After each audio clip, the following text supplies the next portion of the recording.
Wild కార్డ్లకు సంబంధించిన టాస్క్లు ఆల్రెడీ పరుగులు పరుగులు పరుగులు పరుగులు పెడతానే ఉన్నాయి లైవ్లో కూడా.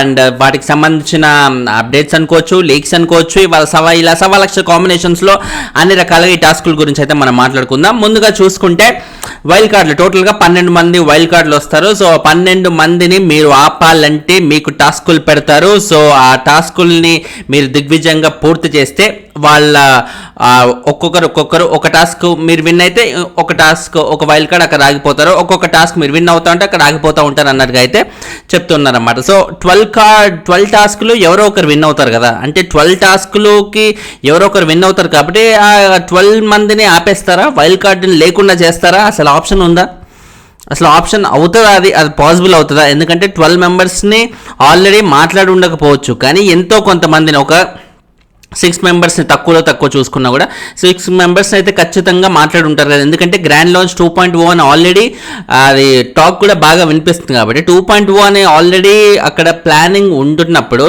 వీళ్ళు 12 టాస్కులు పెట్టేసి 12 వైల్డ్ కార్డ్స్ని మొత్తం తీసేస్తే ఎలా, అది పాసిబుల్ అయ్యే అంశమా?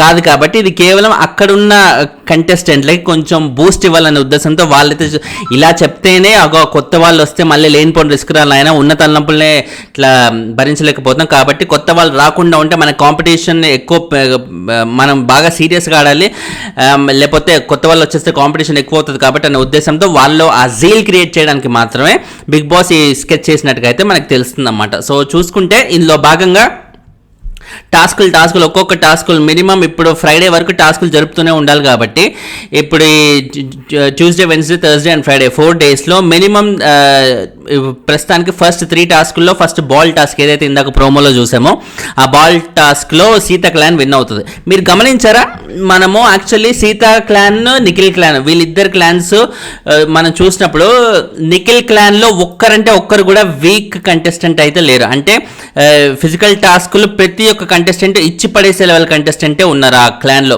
అటు నిఖిల్, పృథ్వీ, మణికంఠ ఎవరికి వాళ్ళు రేంజ్ కంటెస్టెంట్స్. యష్మి అండ్ సోనియానేమో, యష్మి నో డౌట్ టాస్కులు బాగా ఆడుతుంది, సోనియానేమో గొంతేసుకొని పడిపోయే రకం అనమాట. సో ఎవరికి వాళ్ళు బీభత్సమైన స్ట్రాంగ్ ఉన్న కంటెస్టెంట్లు. వెరాస్ ఇక్కడ సీత క్లాన్లో చూసుకుంటే ఒక నబీల్ తప్ప ఫిజికల్ టాస్కులు ఇరక కుమ్మేసే క్యాండిడేట్లు అయితే ఇంకెవరు లేరు. సో అందరూ మామూలు ఎమోషనల్ కైండ్ ఆఫ్ బ్యాచర్, సీతలాగా విష్ణులాగా ఈ కైండ్ ఆఫ్ ఏదో ఇట్లా సిచ్యువేషన్ వస్తే ఇట్లా కొట్టుకోవడం తప్ప మరీ సీరియస్గా లాజికల్గా మాట్లాడేంత సత్తా ఆ టీంలో ఎవరికి లేదు. కాబట్టి నేను మామూలుగా ఇంతకుముందు ఏమన్నాను, ఇప్పుడు సీత క్లాన్లో అందరు ఇంత వీక్ ఉన్నారు కాబట్టి నా గెస్ ప్రకారంగా చూస్తే ఇప్పుడు వీళ్ళకి ఫిజికల్ టాస్కులు కాకుండా ఫిజికల్ టాస్కులు పెడితే రిజల్ట్ అనేది ఆబ్వియస్గా ఉంటుంది. నిఖిల్ క్లాన్ తప్ప ఇంకెవరు వినే సమస్య లేదన్నట్టుగా క్లియర్గా తెలుస్తుంది. కాబట్టి నాకు తెలిసి ఇప్పుడు ఫిజికల్ టాస్క్తో సంబంధం లేకుండా డిఫరెంట్ కైండ్ ఆఫ్ టాస్క్లు అయితే పెడతారు. వాళ్ళ బుద్ధి బలంతోనో వాళ్ళ కాన్సన్ట్రేషన్ పవర్తోనో నాలెడ్జ్ బేస్డ్ టాస్క్లో ఈ కైండ్ ఆఫ్ టాస్క్లు ఏమైనా పెడతారో అన్నట్టుగా నేను ఏదైతే అన్నాను. ఇప్పుడు చూస్తుంటే టాస్కులన్నీ అలాగే పెట్టినట్టుగా మనకు తెలుస్తుంది. ఇప్పుడు ఫస్ట్ బాల్ టాస్క్ సరిగ్గా ప్రోమోలో మనం చూసాం కదా, వాళ్ళు ఎంత బ్యాలెన్సింగ్గా ఇట్లా తీసుకెళ్ళి దాంట్లో వేస్తారు అనేది, వాళ్ళ కాన్సన్ట్రేషన్ పవర్ ఎంత ఉంది, వాళ్ళ బ్యాలెన్సింగ్ పవర్ ఎంత ఉంది, ఇవన్నీ అందులో తెలుస్తాయి. సో ఫిజికల్ స్ట్రెంత్కి దీనికి అసలు సంబంధం లేదు. కాబట్టి ఈ టాస్క్ ఎవరైనా విన్ అవ్వచ్చు, నిఖిల్ టీమ్ కాదే అవతల క్లాన్ కూడా విన్ అవ్వచ్చు. యాజ్ ఎక్స్పెక్టెడ్ సీత క్లాన్లోనే విన్ అవ్వడం వల్ల వాళ్ళు ఒక వైల్డ్ కార్డ్ని ఆపేసినట్టుగా అయితే మనకు తెలుస్తుంది అన్నమాట. సో ఒక వైల్డ్ కార్డ్ని బ్లాక్ చేయడంతో పాటు వాళ్ళకి 1 lakh ప్రైజ్ మనీ కూడా యాడ్ అయింది. 1 lakh ప్రైజ్ మనీ అంటే మనకి ఏదైతే చివరిలో వస్తుందో టైటిల్ విన్నర్కి అందులో 1 lakh యాడ్ అయిందనమాట. సో ఆ క్రెడిట్ అయితే డెఫినెట్లీ సీత క్లాన్కి ప్రస్తుతానికి దక్కింది. అండ్ తర్వాత బిర్యానీ టాస్క్ కూడా మనం చూసాం కదా ప్రోమోలో. ఆ బిర్యానీ టాస్క్ సంబంధించి కూడా ఇటు వీళ్ళ టీం నిఖిల్ క్లాన్ నుంచి యష్మి అండ్ సోనియా వీళ్ళిద్దరూ బయలుదేరితే ఆ క్లాన్ నుంచి నబీల్ అండ్ ఆదిత్య బిర్యానీ తినడానికి యష్మి అండ్ సోనియానే ఎందుకు, ఇప్పుడు పృథ్వీ లాంటి వాళ్ళు నిఖిల్ లాంటి వాళ్ళు వెళ్తే ఇంకా రచ్చలైపోయేవాళ్ళు కదా. ఎందుకంటే ఇప్పుడు కంపారిటివ్లీ చూసుకుంటే పృథ్వీ అంత ఫిజికల్ స్ట్రెంత్ అంత బాగున్నాడు కాబట్టి ఆయన కొంచెం ఎక్కువ మోతాదులో తినే అవకాశం ఉంటుంది కదా. నిఖిల్ అంత పర్సనాలిటీ వైజ్గా అంత బాగున్నాడు కాబట్టి ఆయన కొంచెం ఎక్కువ తినే అవకాశం అయితే ఉంటుంది కదా. సో నాకు తెలిసి ఇది పృథ్వీకి నిఖిల్కి కాకుండా ఛాన్స్ వీళ్ళ వైపు రావడానికి ఏమైనా బిగ్ బాస్ ఏమైనా మెలిక పెట్టాడో, లేకపోతే వీళ్ళే రావాలన్నట్టుగా అవుట్లోళ్ళు చాయిస్ తీసుకున్నారు, ఇలాంటిది ఏదో జరుగుంటుందని నేను అనుకుంటున్నాను అనమాట. సో వీళ్ళిద్దరూ వీళ్ళ టీం నుంచి నిఖిల్ టీం నుంచి వస్తే అవతల టీం నుంచి నబీల్ అండ్ ఆదిత్య వీళ్ళిద్దరూ వచ్చారన్నమాట. సో నబీల్ అండ్ ఆదిత్య ఇద్దరు మంచి పర్సనాలిటీస్ ఉన్న క్యాండిడేట్స్ కాబట్టి ఆబ్వియస్లీ వాళ్ళే విన్ అవుతారనే ఫీలింగ్ అయితే అందరికీ వస్తుంది కదా చూడగానే, పార్టిసిపెంట్స్ని చూడగానే. కాకపోతే ఈ టాస్క్లో ఎవరు కరెక్ట్గా తినలేకపోయారు, ఫుల్గా తినలేకపోయారు కాబట్టి ఈ టాస్క్ అనేది హోల్డ్లో పెట్టారు, క్యాన్సిల్ చేశారనమాట. సో ఆ పరంగా టాస్క్ క్యాన్సిల్ చేస్తే అప్పుడు ఏమవుతుంది, ఒక వైల్డ్ కార్డ్ అయితే ఫిక్స్ అయిపోయింది ఇప్పుడు, ఎందుకంటే ఎవరూ విన్ అవ్వలేదు కాబట్టి.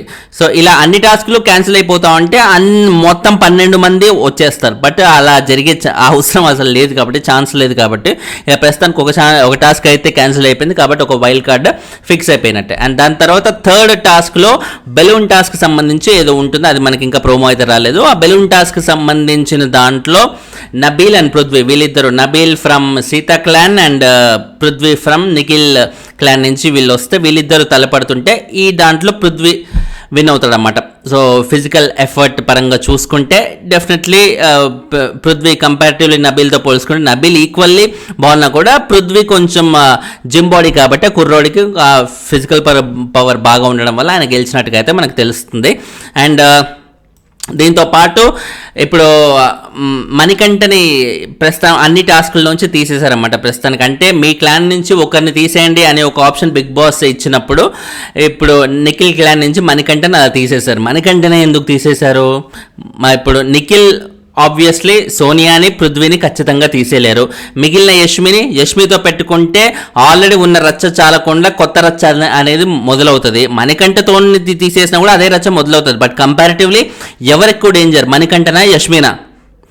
ఖచ్చితంగా మణికంఠనే, ఖచ్చితంగా యష్మిని ఎక్కువ డేంజర్ కాబట్టి ఎందుకు వచ్చింది బాధరా నాయన అంటూ యష్మిని అయితే పెట్టేసుకొని మణికంఠని అయితే తీసేసే విధంగా అయితే అయిపోయింది. ప్రస్తుతానికి మణికంఠ ఏ టాస్క్లో ఆడడు. అసలు మణికంఠకి రైట్ నౌ చూసుకుంటే ఇందాక చెప్పిన ఓటింగ్ రిజల్ట్లో కూడా ఆ వీడియో చూడని వాళ్ళు ఎవరైనా చూడండి, మనకంటే ఓటింగ్ ప్రస్తుతానికి తగ్గుతుంది అండ్ ఆదిత్యకి బీభత్సంగా పెరుగుతుంది. ఎందుకంటే ఆదిత్యని ఎట్లయినా సేవ్ చేయాలనే ఉద్దేశంతో ఓటింగ్ బాగా వేస్తున్నారు. మణికంఠని కూడా క్రాస్ చేసేసి మరీ ఆదిత్య పైకి వెళ్ళిపోయాడు ఇప్పుడు ప్రస్తుతం.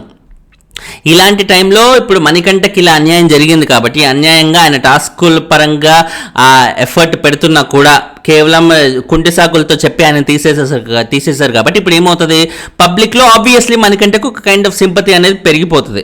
ఎవరినైతే అన్యాయంగా తీసేస్తారో, ఏ కంటెస్టెంట్కి అయితే హౌస్లో అందరూ గుమ్మిగూడి అన్యాయం చేస్తారో ఖచ్చితంగా ఆ పర్సన్కి బయట పబ్లిక్ సపోర్ట్ అనేది దొరికి తీరాల్సిందే. ఒక్క సోనియా విషయంలో తప్ప ఇప్పుడు అంతమంది సోనియా మీద పడినా కూడా పబ్లిక్ సోనియా మీద సింపతి రావట్లే, ఎటువంటి ఆమెను కాపాడాలనే ఉద్దేశం రావట్లేదు. ఎందుకంటే అంతమంది సోనియా మీద పడ్డా కూడా అది న్యాయంగానే పడుతున్నారనే ఫీలింగే పబ్లిక్కి కూడా ఉండడం అనేది ఫర్ ద ఫస్ట్ టైం. ఇంతమంది కలిసి ఒక కంటెస్టెంట్ మీద పడ్డా ఆ కంటెస్టెంట్కి ఎటువంటి లవ్, ఎటువంటి సపోర్ట్ పబ్లిక్ నుంచి రాకపోవడం.